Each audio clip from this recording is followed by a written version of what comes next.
नमस्कार, जोहार झारखंड देख रहे हैं आप और मैं आपके साथ रंजना रावत। चले बुलेटिन की शुरुआत करते हैं। झारखंड के लिए आज का दिन हादसों का शनिवार साबित हुआ। सरायकेला, बोकारो और लातेहार में सड़क हादसे हुए जिसमें 5 लोगों की मौत हो गई जबकि कई लोग घायल हो गए।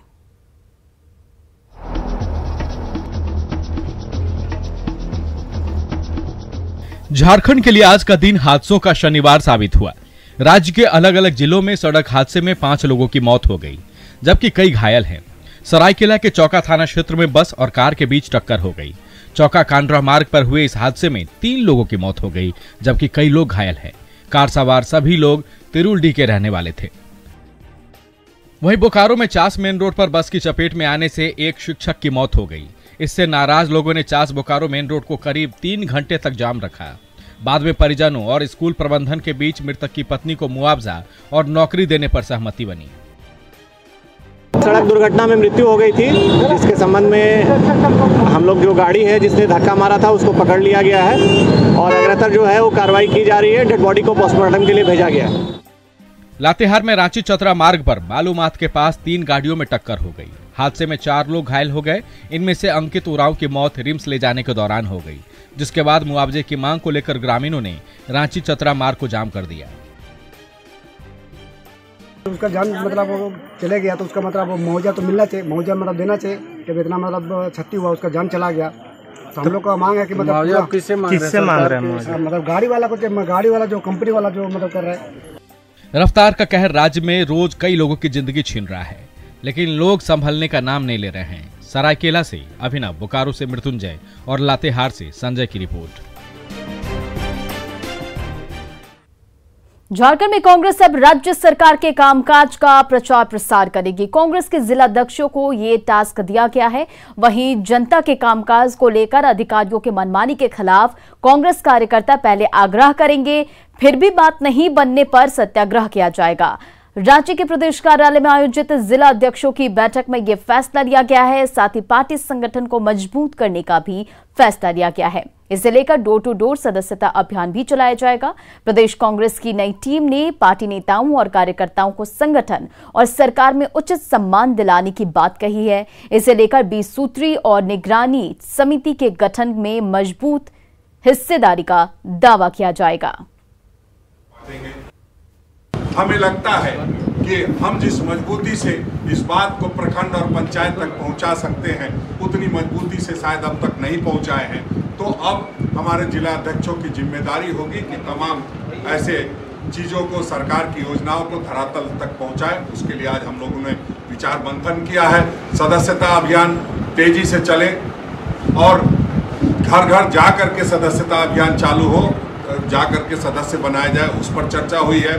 हमने इन 72 सालों में धीरे धीरे इस देश को पूरे दुनिया में, विश्व में खड़ा करने की काम किया और हमने सारी इंफ्रास्ट्रक्चर बनाने की काम किया। लेकिन ये सरकार देश को काम कर रहा है। हमारी जो पुरानी जो हमारे सोच विचार था ये तो हमारा संगठन ही करता है। मॉनसून सत्र खत्म हो गया लेकिन इस पर सियासत जारी है। जेएमएम ने सदन में हंगामे को लेकर बीजेपी पर निशाना साधा। पार्टी महासचिव सुप्रियो भट्टाचार्य ने कहा कि उत्तर प्रदेश चुनाव को लेकर झारखंड में सांप्रदायिक माहौल को बिगाड़ने की कोशिश की गई। उन्होंने कहा कि मुद्दा विहीन और नेता विहीन विपक्ष के पास सवाल नहीं थे, ऐसे में सदन में पूजा कीर्तन किया गया। सुप्रियो भट्टाचार्य ने कहा कि इसके पीछे सिर्फ उत्तर प्रदेश चुनाव में फायदा उठाने का है। उन्होंने कहा कि नमाज कक्ष को लेकर विधानसभा अध्यक्ष ने सर्वदलीय समिति का गठन किया गया जिसमें बीजेपी के सदस्य भी शामिल हैं। उत्तर प्रदेश के चुनाव को देखते हुए इस राज्य को सांप्रदायिक आग में झोंकने की एक नाकाम कोशिश की गई। मुद्दा विहीन, नेता विहीन, सवाल विहीन विपक्ष ने सांप्रदायिक जो उनका चरित्र है उस चरित्र को सामने लाने का काम किया। इधर धनबाद में संघ प्रमुख मोहन भागवत का 3 दिवसीय कार्यक्रम है। राजकमल सरस्वती विद्या मंदिर में 12 सितंबर तक चलने वाले इस कार्यक्रम में संघ प्रमुख संबोधित करेंगे और इससे लेकर आरएसएस ने झारखंड इकाई ने प्रेस कॉन्फ्रेंस की, जिसमें जातिगत जनगणना की मांग पर आरएसएस ने कहा कि सभी संघ जातियों को सम्मान देता है और सभी सेवा भावना से काम करते हैं। वहीं झारखंड विधानसभा में नमाज के लिए अलग कमरा आवंटित किए जाने पर कहा गया कि यह सरकार के अधिकार का क्षेत्र है, लेकिन विधानसभा लोकतंत्र का मंदिर है। संघ का यह मानना है कि संघ जाति विभेद में विश्वास नहीं करता। संघ जाति के नाम पर किसी को अपना किसी को पराया नहीं मानता। संघ के नजर में सभी अपने हैं, सबके बीच में काम है। हमारी शाखा में आने वाला व्यक्ति 25-25 वर्ष हो जाता है और बगल वाले को ये नहीं पता चलता है कि उसके साथ कबड्डी खेलते हुए 20 वर्षों में जो बड़ा हुआ है वो किस जाति का है। एक तरफ कोरोना का खतरा टला नहीं, ऊपर से वायरल फीवर। ऐसे में बदलते मौसम का सबसे ज्यादा और जल्द असर छोटे बच्चों और बुजुर्गों पर देखने को मिल रहा है। झारखंड के कई इलाकों में वायरल फीवर से लोग परेशान हैं।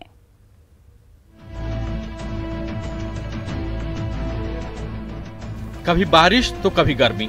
असर ये हो रहा है कि बच्चे से लेकर हर उम्र के लोग बीमार पड़ रहे हैं। सिमडेगा सदर अस्पताल में इससे मरीजों की संख्या बढ़ गई है। हालांकि अच्छी बात यह है कि 3 से 4 दिन के इलाज के बाद अस्पताल से इन्हें छुट्टी मिल जा रही है। फिर भी डॉक्टरों ने मौसम में हो रहे बदलाव से लोगों को बचने की सलाह दी है।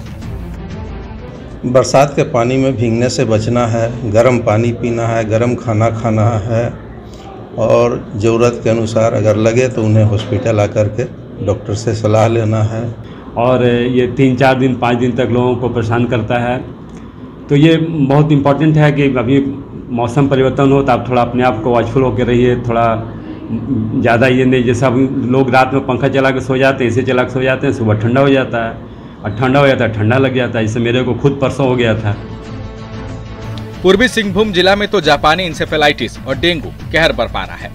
अब तक जापानी इंसेफेलाइटिस के 12 मरीज मिले हैं, वहीं 8 मरीज डेंगू के पाए गए हैं। स्वास्थ्य विभाग की सर्विलांस टीम अलर्ट मोड में है और लोगों से भी बदलते मौसम में बचाव के लिए आगाह किया जा रहा है। लोगों से सुबह शाम के पहनावे पर विशेष ध्यान रखने की बात कही जा रही है। खान पान में ठंडी चीजों से परहेज करने की अपील की जा रही है। घर के आसपास स्वच्छता का विशेष ध्यान रखने की अपील की जा रही है। घर के आसपास पानी जमा नहीं होने देने की भी बात कही जा रही है। वैसे बचाव के बावजूद स्वास्थ्य को लेकर किसी भी तरह की दिक्कतें हों तो तुरंत डॉक्टर से संपर्क करें। डॉक्टरों के बताए दवा और उपचार का कोर्स पूरा करें। Bureau report, news 18 network. Ranchi सदर अस्पताल को सुपर स्पेशलिटी बनाने की लेट लतीफी का मामला झारखंड हाईकोर्ट में है। कोर्ट ने साफ निर्देश दिया है कि 14 सितंबर को एक टीम जाकर अब तक किए गए कामों की पूरी जांच करेगी और उसे कोर्ट के सामने पेश करेगी। आइए आपको दिखाते हैं कि रांची सदर अस्पताल को सुपर स्पेशलिटी अस्पताल बनाने का काम कहां तक पहुंचा है।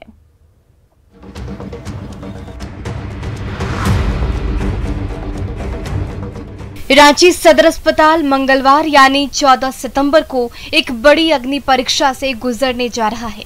दरअसल झारखंड हाईकोर्ट के निर्देश पर राज्य सरकार की एक टीम रांची सदर अस्पताल में उन तमाम किए गए कार्यों की जांच पड़ताल करेगी जो सदर अस्पताल को सुपर स्पेशलिटी अस्पताल बनाने की दिशा में किया जा रहा है। राज्य सरकार की टीम तो मंगलवार को रांची सदर अस्पताल पहुंचेगी, लेकिन उससे पहले हम आपको दिखाते हैं सदर अस्पताल में विजेता कंपनी की ओर से किए गए कार्यों की जमीनी हकीकत क्या है। मंगलवार यानी 14 सितंबर को सुबह 11 बजे टीम यहां पर आकर तमाम कामों का मूल्यांकन करेगी, लेकिन उससे पहले न्यूज़ 18 की टीम आपको दिखलाने जा रही है कि वास्तव में आप देख लीजिए कि यहाँ पर काम कहाँ तक पहुँचा है। ये वही सुपर स्पेशलिटी अस्पताल का एक कमरा होगा जहाँ बेड होंगे, ऑक्सीजन प्लांट का कनेक्शन होगा हर बेड पर और तमाम सुविधाएं होंगी। लेकिन देख लीजिए डेडलाइन पर डेडलाइन फेल हो चुकी है। बेड जिसको लगा होना था किस स्थिति में है, वहाँ पर एसी की स्थिति देख लीजिए। बेड के जो ऊपर ऑक्सीजन प्लांट का जो पैनल लगाया गया है, पैनल में कुछ भी अभी जोड़ा नहीं गया है। राज्य सरकार की जो टीम है यही सब तमाम चीज़ों को देख करके हाईकोर्ट अपना एक जांच रिपोर्ट देगी। बहुत ही दयनीय स्थिति है यहाँ की, और जो इन्होंने डेडलाइन दी थी 30 सितंबर तक की, वो तो सरासर फेल हो जाएगी, ये 101% श्योर हूँ। और एक कोई नया बहाना मिलेगा। अभी आया हूँ मैं आपके साथ, एक रूम देखा मैंने, सिर्फ पैनल लगा के छोड़ दिया गुमराह करने के लिए, क्योंकि हम ऑक्सीजन प्लांट हमने लगा दिया है, बाहर ऑक्सीजन सिलेंडर लगाया मगर कनेक्शन कहीं नहीं है, लॉन्ड्री नहीं है, किचन नहीं है।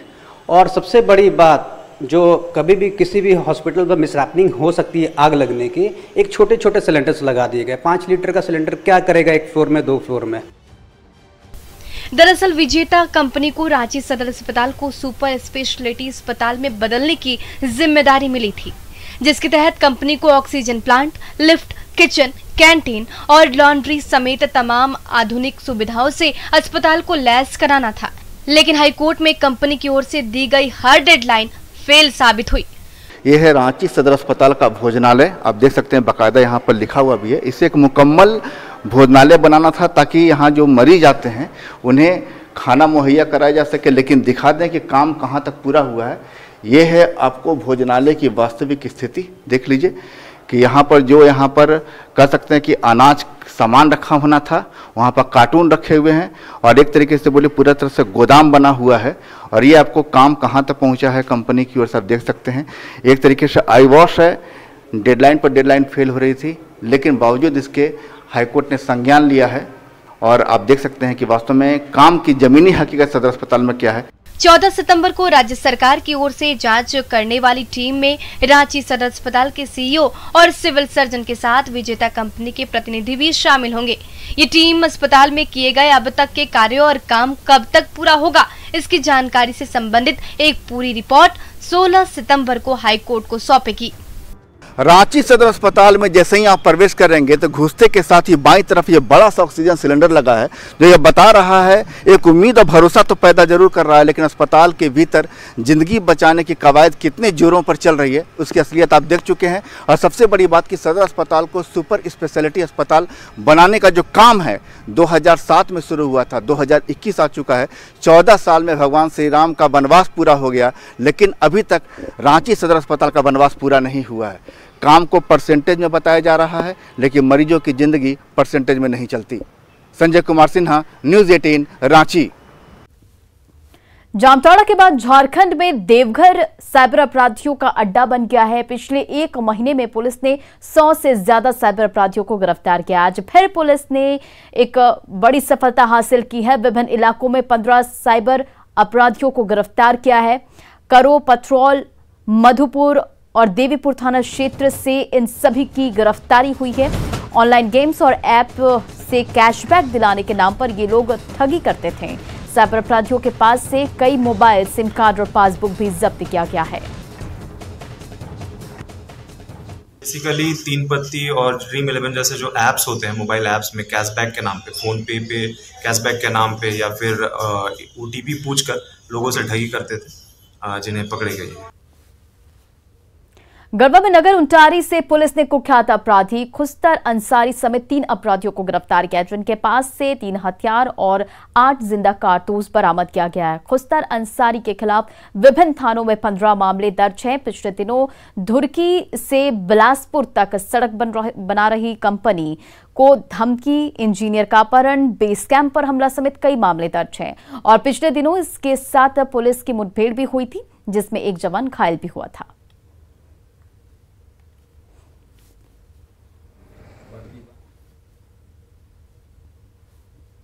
जैसा कि बोला मैंने, 15 टोटल केसेस है जो कि खुस्तर अंसारी के विरुद्ध दर्ज है। इन 15 केसेस में जून माह में एक रोड के कार्य कराने में एक जो इन्वॉल्व थी कंपनी, उसके एक एम्प्लॉय का इन्होंने अपहरण किया था। बाद में पुलिस के दबिश के कारण छोड़ना पड़ा था। उसके अलावा घघरी कैंप में उसी रोड कंस्ट्रक्शन का जो काम चल रहा था, उसमें आगजनी भी किया गया था। तो मुख्य रूप से और भी कुछ एक केस है जो इससे पहले हुए थे। और चलिए अब देखते हैं झारखंड 20।